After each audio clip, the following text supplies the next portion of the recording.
TC di sini akan menjelaskan tentang analisis filosofi teori pengetahuan dan pengaruhnya pada pembelajaran. Yang pertama itu ada definisi teori pengetahuan epistemologi.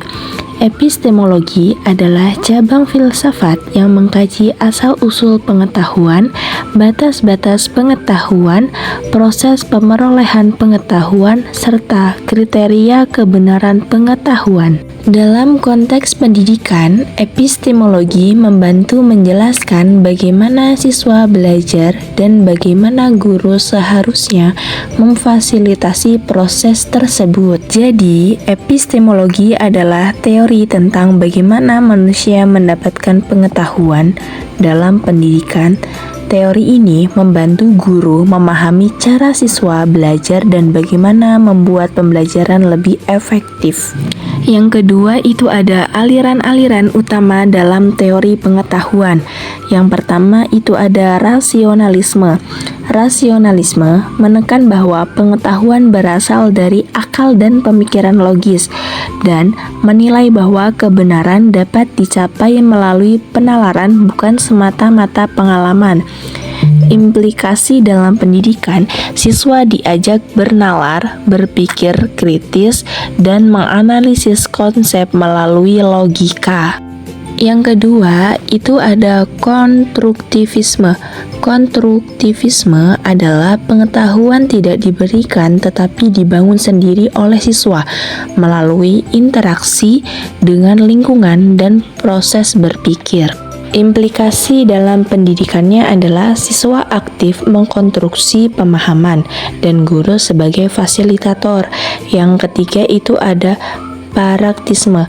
Praktisme adalah pengetahuan dinilai benar jika bermanfaat dan dapat diterapkan dalam konteks kehidupan nyata. Implikasi dalam pendidikan, pembelajaran berbasis proyek, memecahkan masalah, dan pengalaman nyata. Yang ketiga itu ada analisis filosofi terhadap teori pengetahuan. Yang pertama itu ada hubungan antara epistemologi dan proses pembelajaran. Epistemologi membantu pemahaman bagaimana siswa memperoleh pengetahuan, apakah melalui logika, apakah melalui pengalaman, apakah melalui konstruksi makna. Analisis filosofi ini mempengaruhi cara guru merancang pembelajaran, memilih metode, serta memahami bagaimana siswa memproses informasi. Yang kedua itu ada pengetahuan sebagai proses aktif. Filsafat modern menekan bahwa pengetahuan bukan sekedar mengumpulkan informasi, tetapi proses aktif yang melibatkan berpikir kritis, menganalisis, mengkaitkan pengalaman, dan membantu konsep baru. Ini selaras dengan prinsip pembelajaran berpusat pada siswa. Yang ketiga itu ada kebenaran pengetahuan dalam pendidikan. Analisis filosofi melihat bahwa kebenaran tidak tunggal, tetapi dapat dilihat dari berbagai perspektif.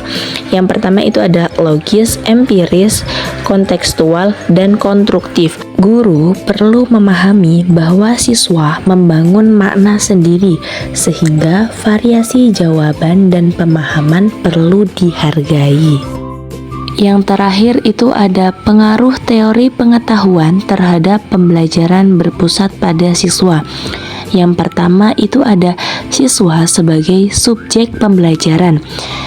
Jadi, konstruktif menegaskan bahwa siswa aktif, bukan pasif.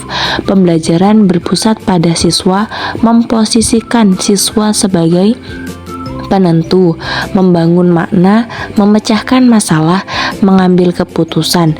Ini selaras dengan teori pengetahuan modern yang menempatkan dan mengambil keputusan.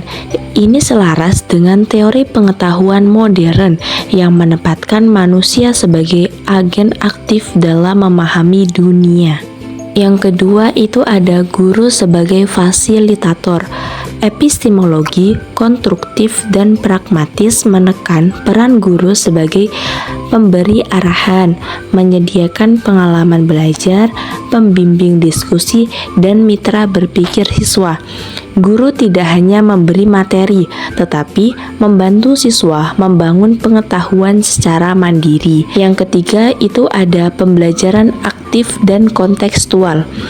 Empirisme dan praktisme memberi dasar bagi pendidikan yang menekankan pada eksperimen, proyek, pembelajaran berbasis masalah, PBL, diskusi kelompok, dan simulasi nyata. Semua ini adalah inti dari student-centered learning. Jadi, kesimpulan dari materi yang saya paparkan tadi adalah epistemologi menjelaskan bagaimana pengetahuan diperoleh dan divalidasi. Sehingga, dalam pendidikan teori ini menjadi dasar penting untuk memahami cara siswa belajar.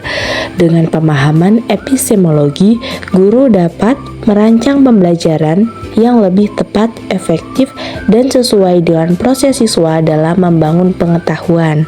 Mungkin itu sedikit pemaparan materi dari saya. Saya ucapkan terima kasih. Wassalamualaikum warahmatullahi wabarakatuh.